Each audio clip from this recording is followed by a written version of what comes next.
Hello everyone, and in this class we are going to learn how to do advanced prototyping using variables in Figma. So let's get started. This is going to be a little bit of an advanced class, and the idea is to use variables to our advantage to prototype a shopping cart. So this is the cart that we have, and it's going to fill up with other items soon. And then we'll be able to change the amount of items and everything along with this, and this will change accordingly. We can also delete the items, and we can do all these using variables. So let's get started. So the first thing that I want you to notice is that I have a few things here. I have this wireframe. I have this component over here that is actually this one. This is the main component, and this is just an instance of that. And then I have this stepper, which is basically the main component here, and this is an instance of this stepper. And then I also have these two button states, which are active and inactive. So let's start with the stepper count because I want to show you how to manipulate this to our advantage. So first things first, we're gonna create a variable, and this is gonna be a number variable, and we're gonna call it count. Now, excuse me while I delete these for now because we do not need these, so at least for now, we'll be needing this later. But because I was practicing beforehand, those modes were there, but we're gonna make them later. So first I'm gonna create a variable called count, and I'm gonna give it a value of 1 because at least you'll have one item in the cart, so that is the idea here. And I want to assign this variable that I just created to this number 1, and make sure you have the text layer selected, and if you come here you can see that you can apply this variable and you can apply it, and here we have the count. So count, and we have applied this, and now it is applied. Okay, so now what we want to do is we want to be able to change this value based on this plus and minus. So let's do that next. So what we're going to do is we're going to actually come to prototype mode here.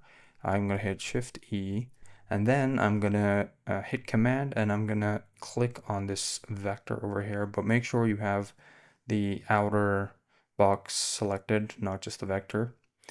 And I am going to add an interaction in the prototype mode, and it's going to be trigger on tap, and I'm going to set variable, and notice how it shows me the variable that I just created. So count, and that's going to be the target for our interaction. So I'm going to hit count, and then it's going to ask me the value. So what is the value? So I want count plus addition 1. So what I'm essentially telling Figma is that on tap, set a variable that is going to make this count, this one, go +1 every time I type it. So let's see if it actually worked. So if I select my main component over here, hit Shift spacebar, it's gonna enable this mode. And if I hit this, we can see that it is working. Obviously, you have to do the same thing for the minus. So let's do that actually. So let's do the minus command and make sure the outer box is selected. And then the same principle goes here. So count -1 this time around because we want things to be minused out of this. So let's see now. We can plus, we can minus. But there's a slight issue here. If I keep going, it'll keep going with me. But of course we don't want that. So how do we make it stop? Well, it's pretty simple. Now we're going to show you another technique that you can use to tell Figma that, okay, you need to stop somewhere. So I'm going to just hit plus here if I select this interaction, and then I can choose a conditional. A conditional is basically telling Figma, if you're familiar with coding, that if a certain condition is met, then do this, else do that. So we're going to tell Figma here that if count, which is this one, is greater than 1, then keep doing what we already told it to do, that is to minus. So if I just take this that I've already made and drag this within the conditional, now it should make more sense. So what I am telling Figma here is that if the count is more than one, this one, then keep doing what I told you to do, that is to minus 1. But if it is less than 1, then you're going to stop. So I'm not telling it directly that you're going to stop, but it recognizes that, okay, only if it's greater than 1 that I can do this. Otherwise, I'm not going to do anything. So let's see if it actually worked. So let's plus, okay, perfect. And now I am pressing minus, but it's not going beyond 1. So that is actually great. So this is the first part done. Now we're going to create more variables because we want to add more interaction to this. So first of all, I'm going to create more variables over here. So we're going to create another number variable, and we're going to call it collective price. I'll explain what it is in a little bit. So collective price. Then I'm going to hit Shift Enter. It's going to create another number variable, and this one is going to be called actual price. And this one I'm going to give 90, let's say, a value of 90 for now. Then I want to create another one, but it's going to be a string variable this time because this is going to be a name variable. So I'm just going to call it name. And since we have one item over here, so it's called red shoes. So I'm just going to give it the name red shoes. All right, okay. But now I want to show you what these mean.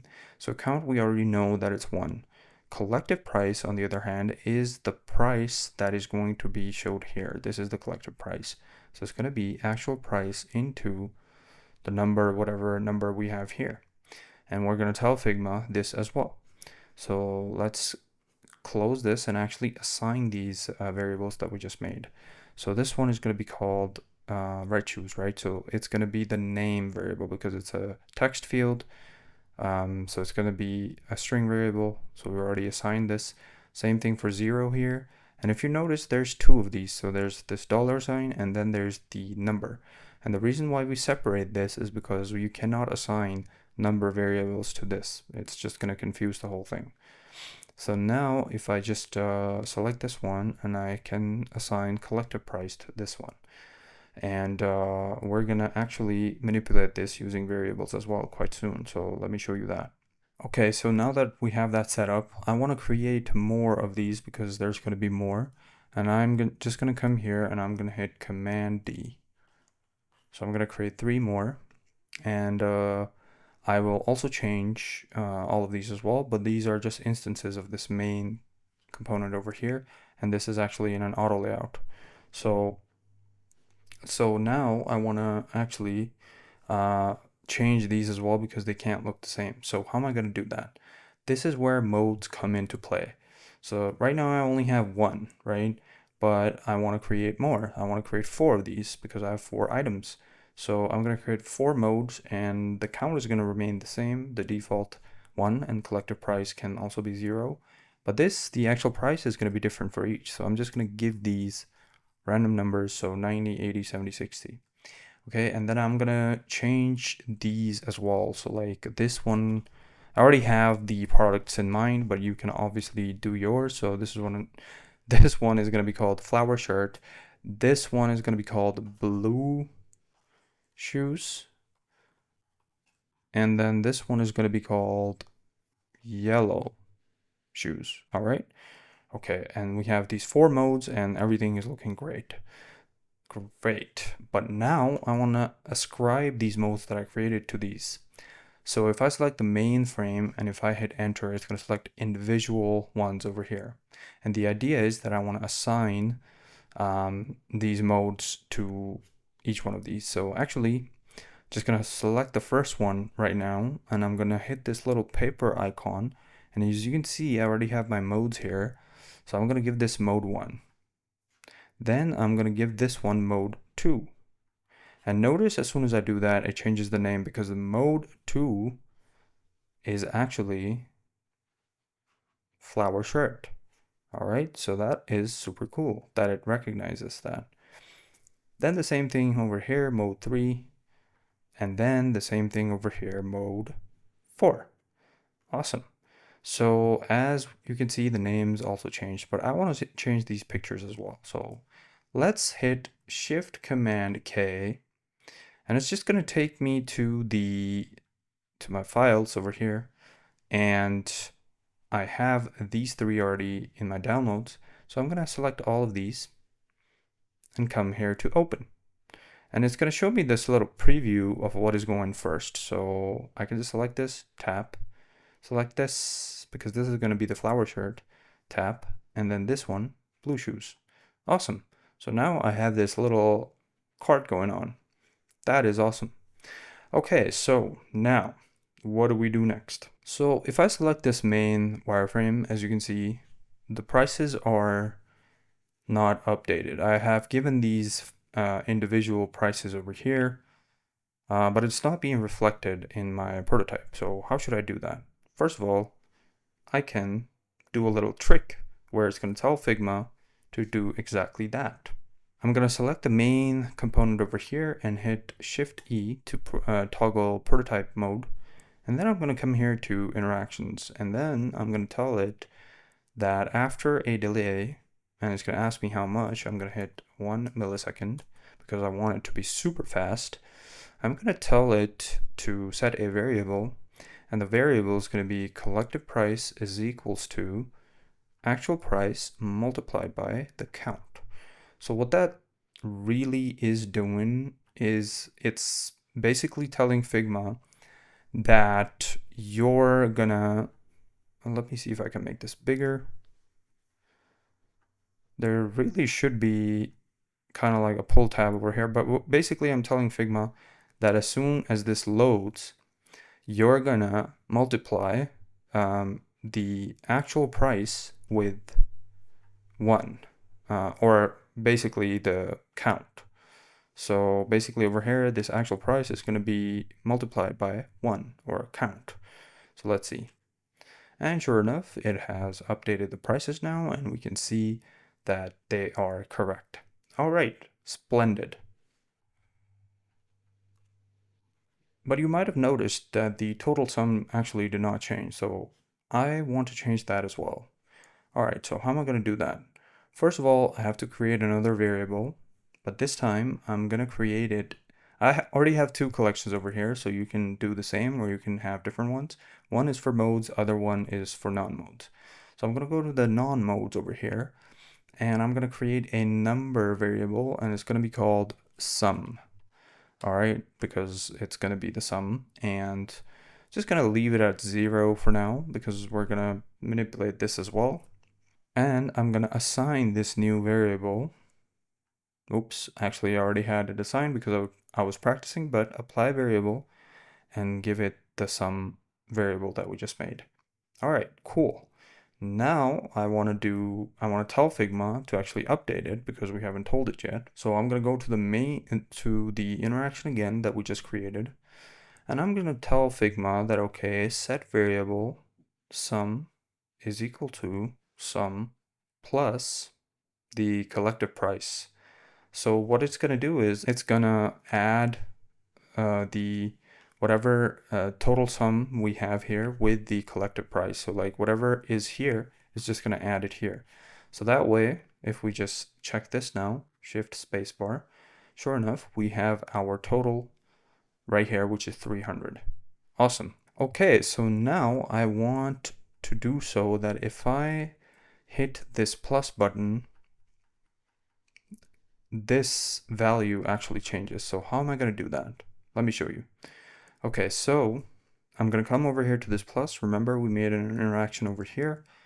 And I'm going to add another one here, which is going to be set variable. It's going to be collective price is equals to actual price into the stepper count. Okay, so what it's telling Figma is that the collective price, this one over here, is going to be the actual price of the product into whatever is here. So it's going to know to multiply it and display. Okay, let's see if it actually works.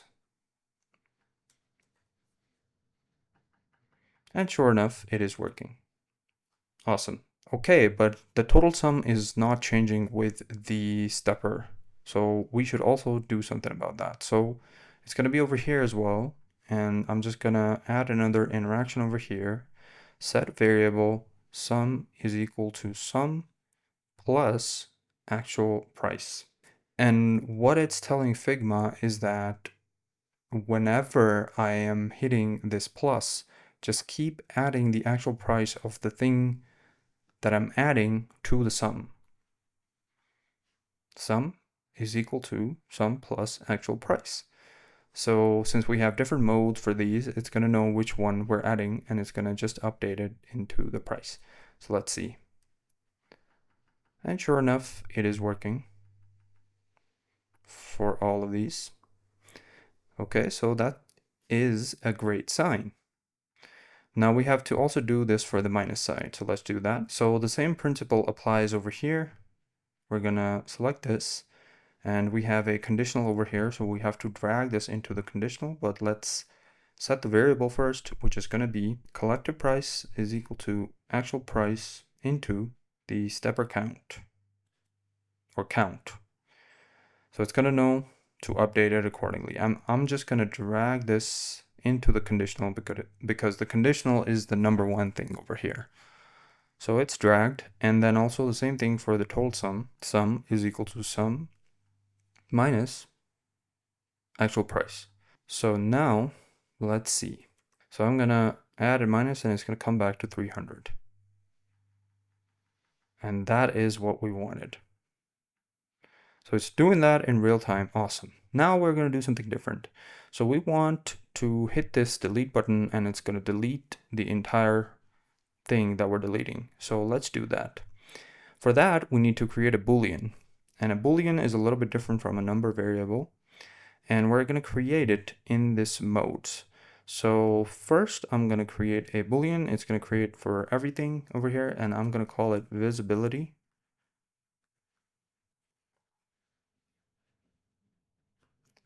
And I'm going to set it to true. Actually, I did. Okay, so it's set at true, and let's assign this to each one of these. So I'm going to select the mainframe and hit enter. And then if I come over here to this appearance and this eye, if I double click it, or sorry, right click it, it's going to give me this option to assign this to the visibility Boolean that we just created. Awesome. So now we have to tell Figma that somehow this is related to this icon over here. So let's do that. So I'm going to go to prototype mode, and I'm going to select this delete icon over here.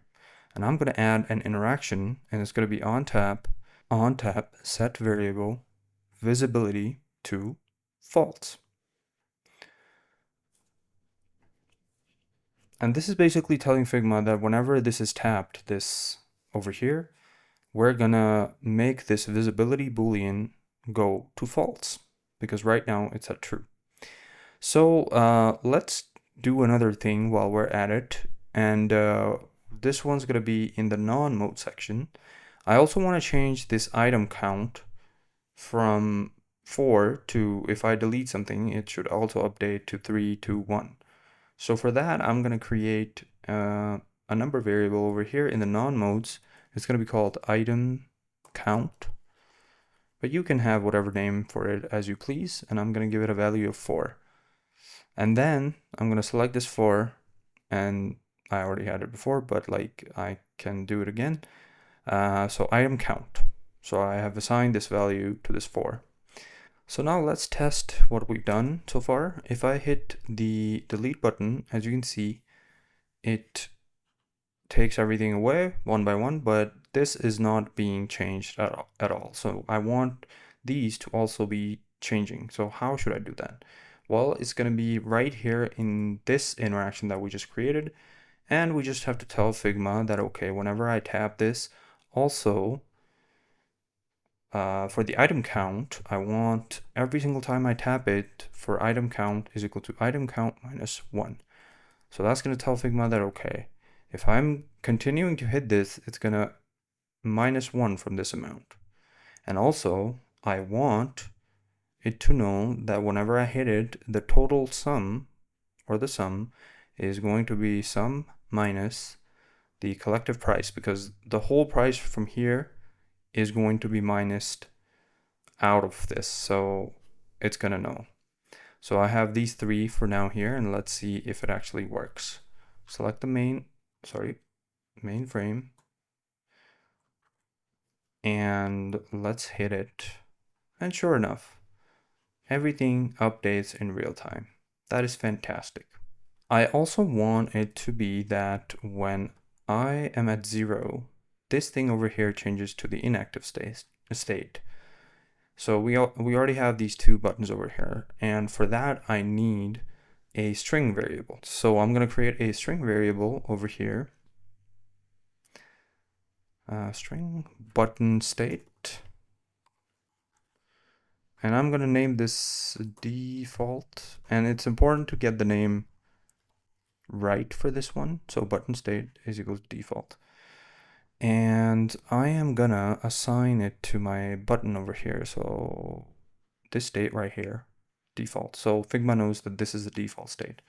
And then I want to change this name over here to the same one I just created, so that Figma knows that these are all linked. So this one is going to be button state default, and this one is going to be inactive.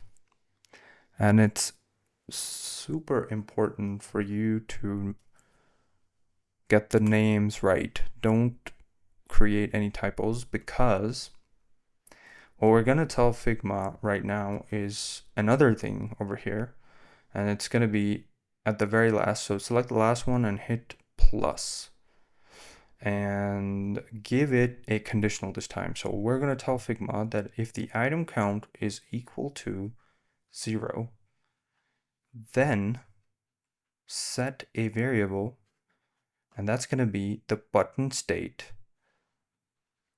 changing to inactive.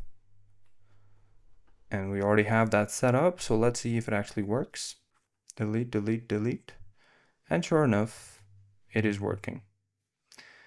All right, so this is what I wanted to show you today. I hope you found this tutorial interesting and useful, and let me know in the comments what you thought of it. I'll see you in the next one. Bye-bye.